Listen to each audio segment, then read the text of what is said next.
Students, this is fourth lecture on matter in our surroundings.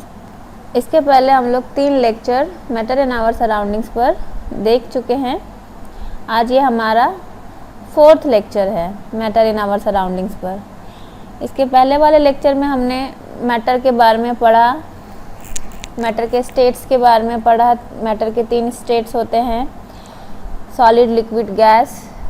उनके बीच में कैसा force of attraction होता है ये हमने पढ़ा। आज के लेक्चर में हम लोग पढ़ने वाले हैं evaporation, factors affecting evaporation, difference between evaporation and boiling point, and 4th है हमारा इवापोरेशन डज कूलिंग। 5th है 3rd and 4th states of matter. अभी तक हम लोग मैटर का 3 स्टेट्स ही हमने पढ़ा था, सॉलिड, लिक्विड, गैस। लेकिन इस लेक्चर में हम लोग 3rd और 4th स्टेट्स भी पढ़ेंगे मैटर के। चलिए स्टार्ट करते हैं फिर। इवापोरेशन। इवापोरेशन क्या है? Evaporation is a surface phenomena.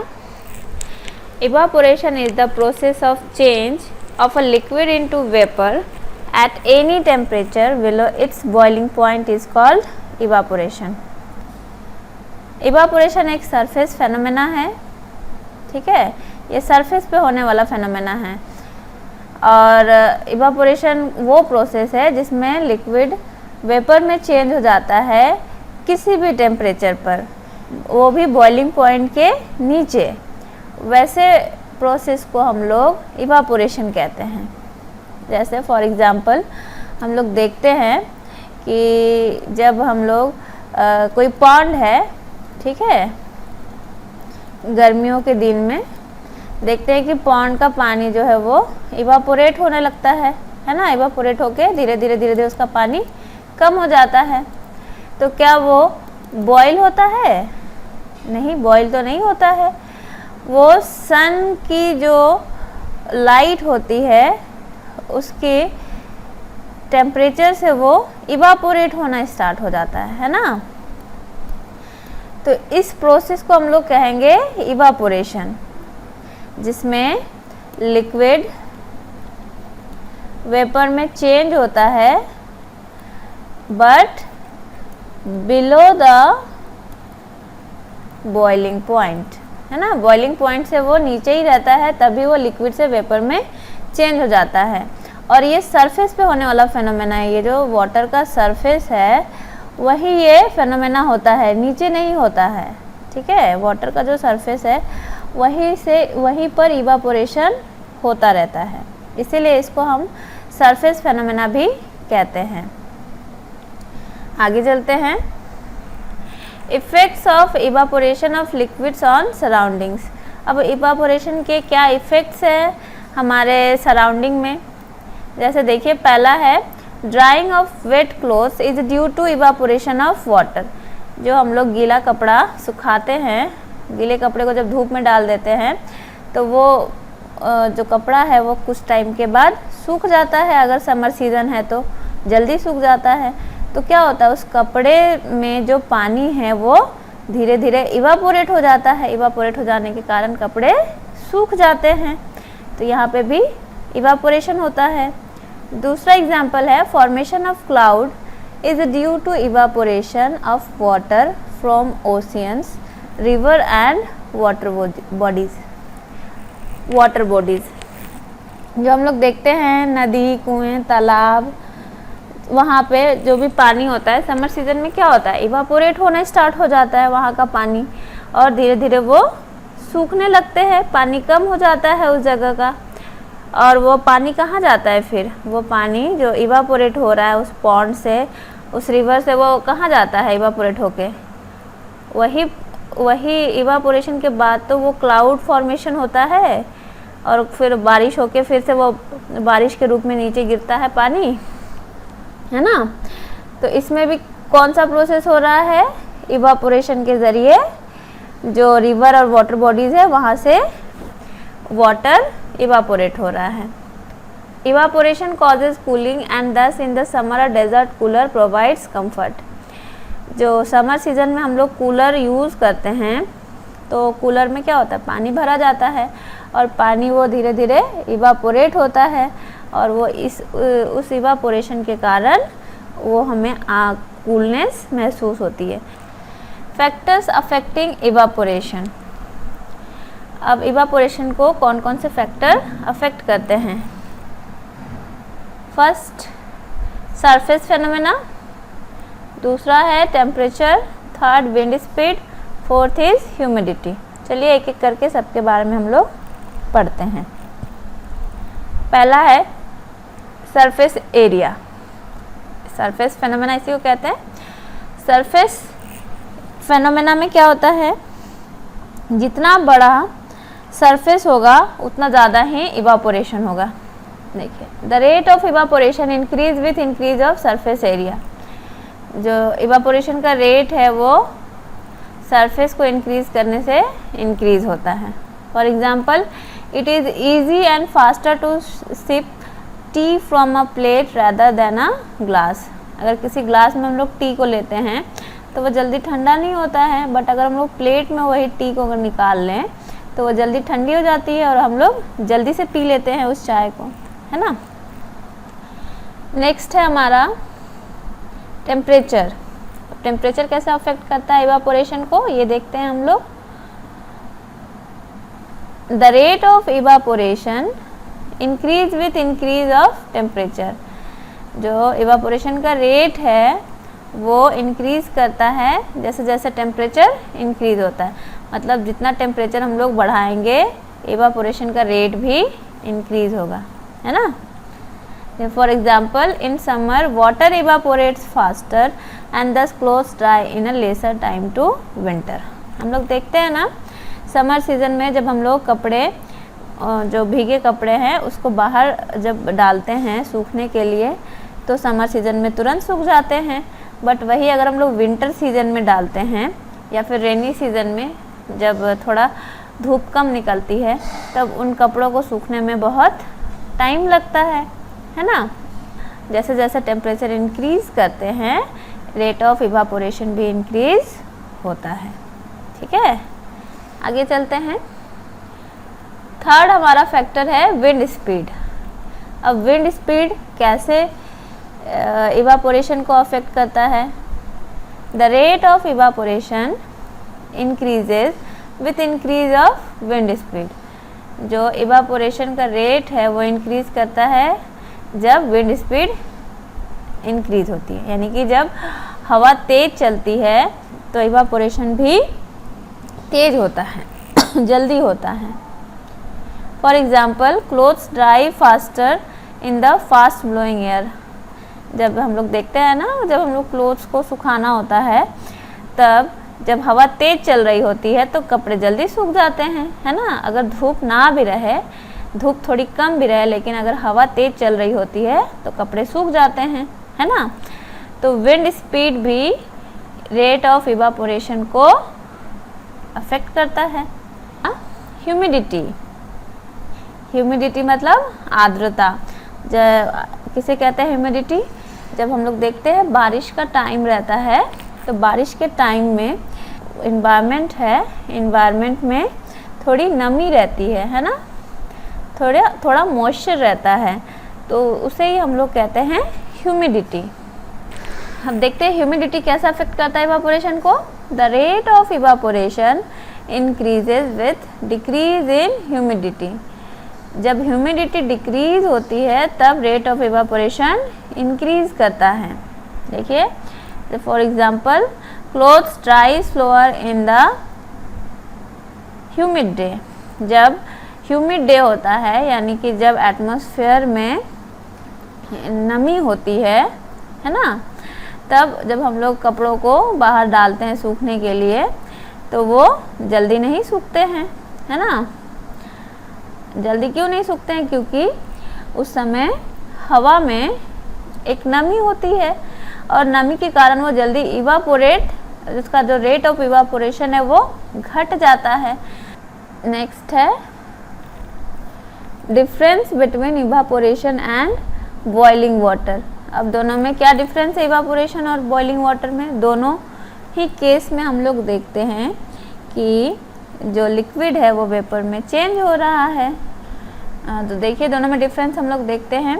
पहला है इवापोरेशन में अकर्स एट एनी टेम्परेचर, ये किसी भी टेम्परेचर पे हमें देखने को मिलता है, बट बॉइलिंग पॉइंट में एक स्पेसिफिक टेम्परेचर होना चाहिए, है ना।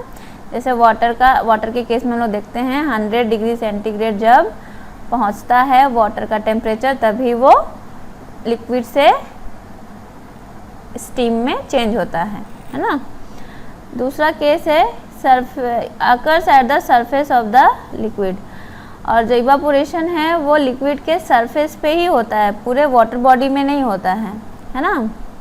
जैसे ये कोई बाल्टी है, बाल्टी में हमने ये पानी रख दिया, ठीक है, तो पानी का जो सरफेस है बस वहीं पर ये इवापोरेशन होता है, पूरे वाटर में नहीं होता है, ठीक है। सिर्फ सरफेस पे जो पानी है वही पानी इवापोरेट हो रहा होता है, नीचे का नहीं। बट बॉइलिंग पॉइंट के केस में हम लोग देखते हैं कि ये entire mass of a liquid, ठीक है, occurs at the entire mass of the liquid. Boiling point के केस में हम लोग देखते हैं कि पूरा जितना पानी हम लोग लिए रहते हैं उस पूरे पानी में ये बॉइलिंग पॉइंट जब आ जाता है तब वो बॉयल होना स्टार्ट होता है, ठीक है। थर्ड है इसका, थर्ड डिफरेंस है evaporation is a slow process. ये एक स्लो प्रोसेस है, ये धीरे धीरे धीरे धीरे होता है, बहुत स्लो होता है।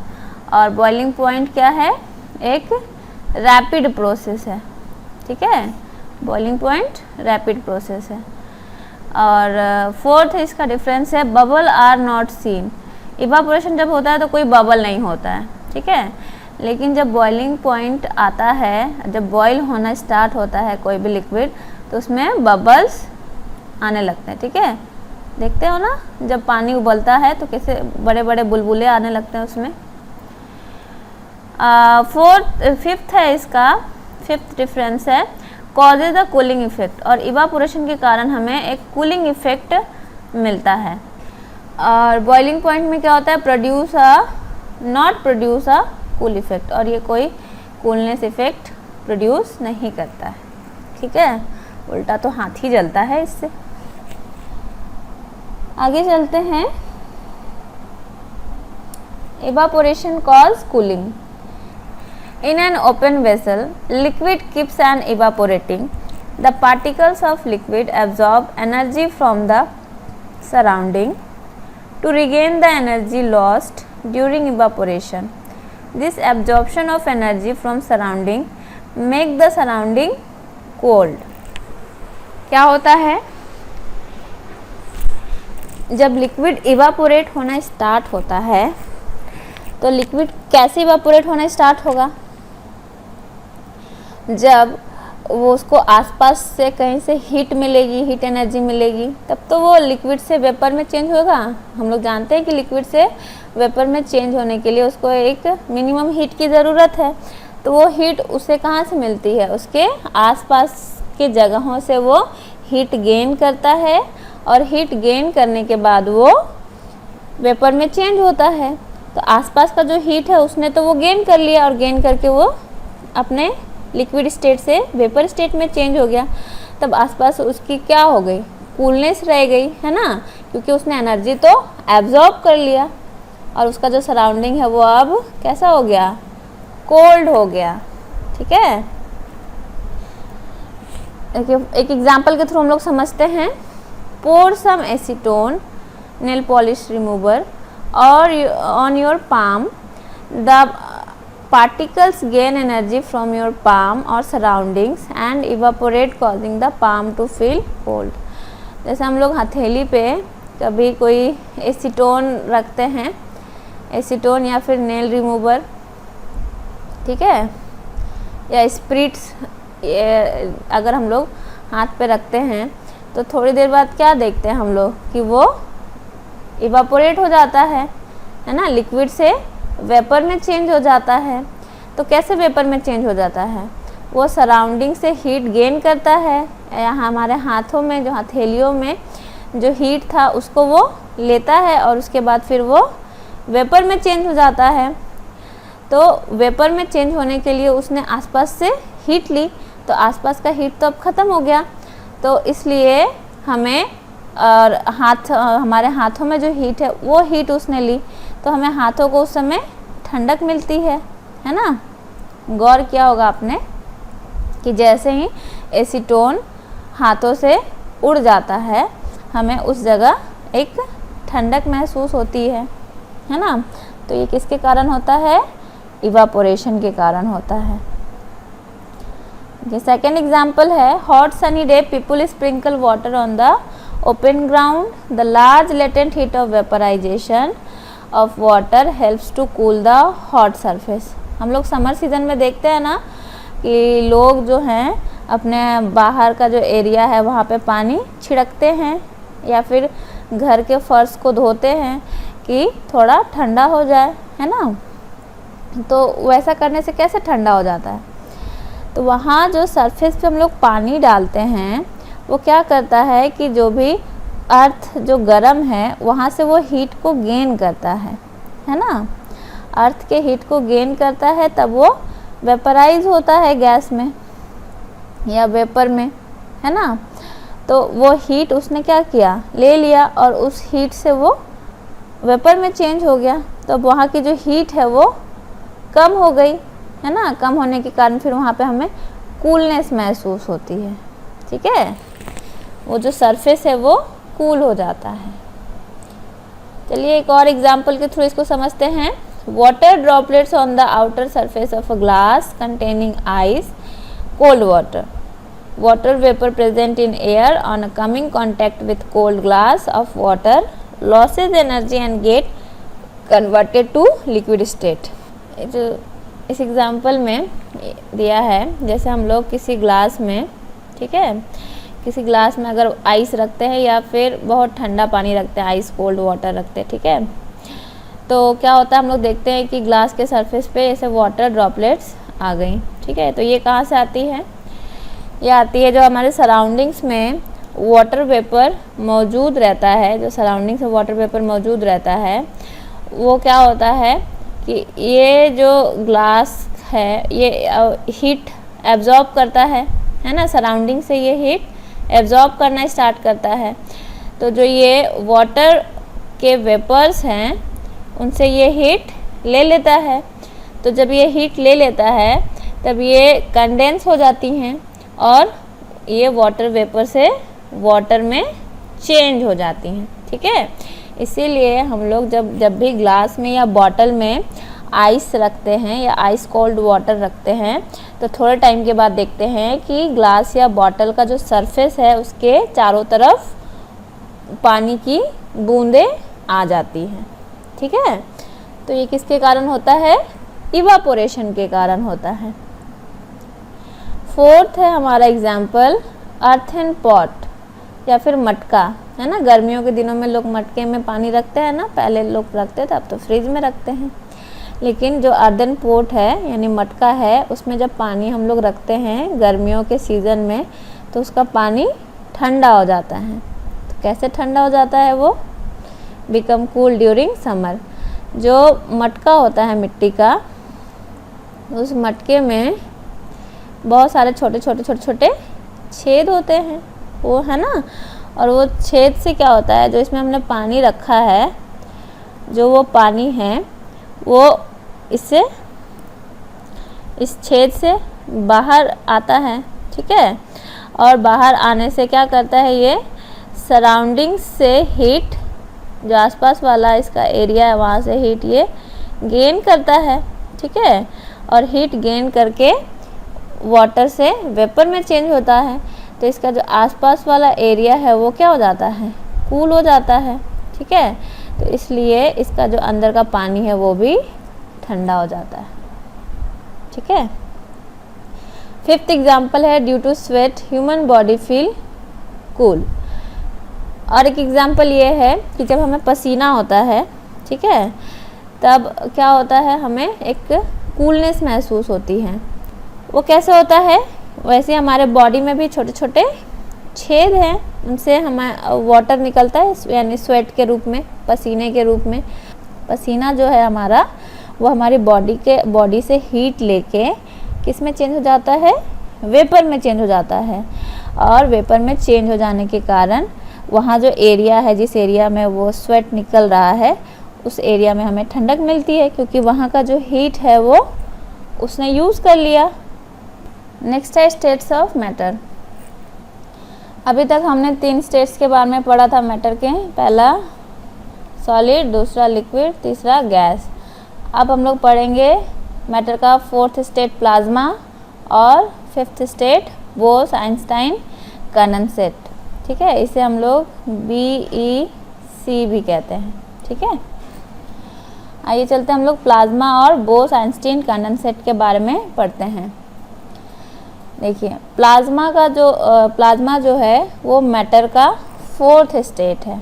ठीक है, जब हम लोग सॉलिड को हीट करते हैं तो ये किस में चेंज हो जाता है, लिक्विड में चेंज हो जाता है।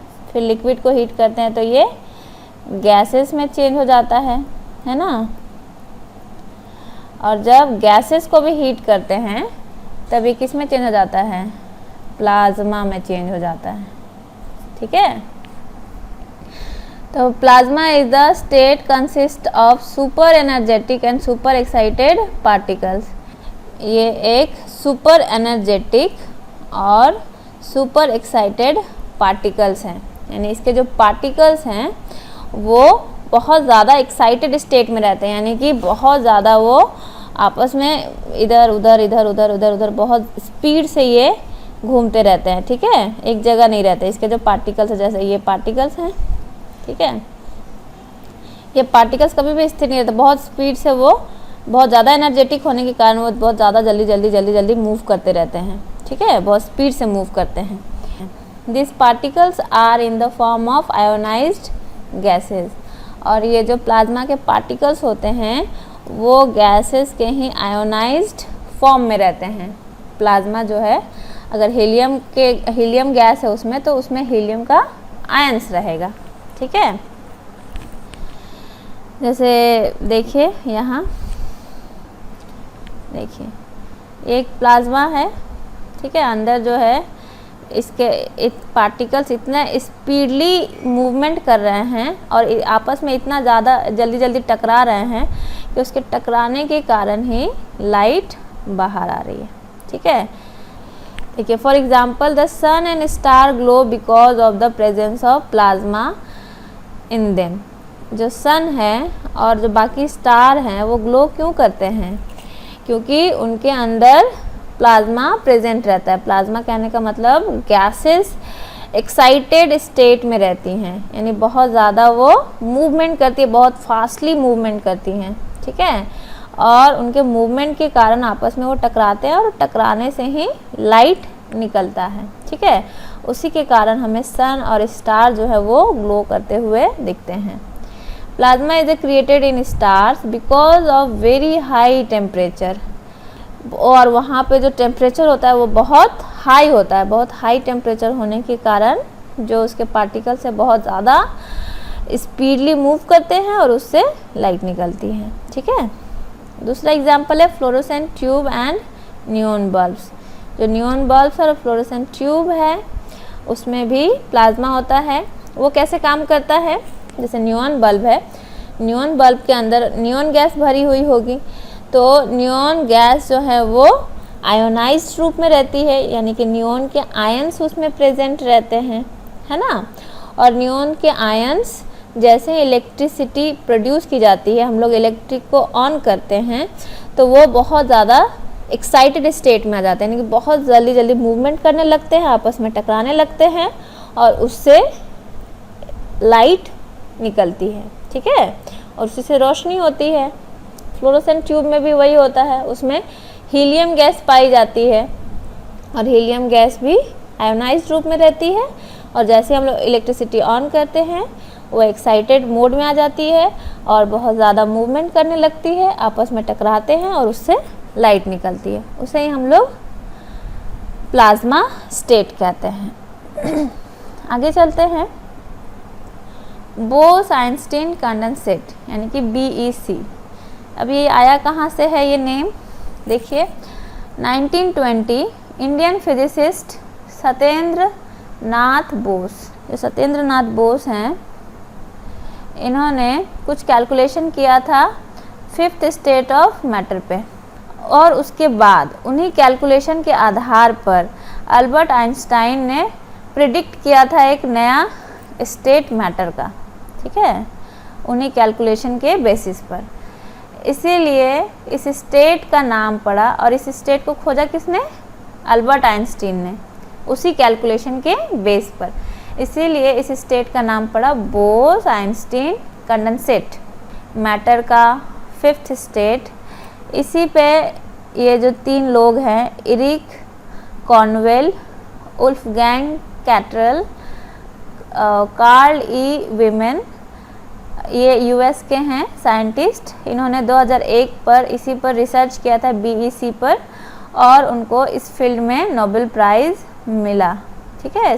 तीनों ये फिजिसिस्ट थे और इन्हें बीएसई पर रिसर्च करने के लिए नोबेल प्राइज़ मिला था।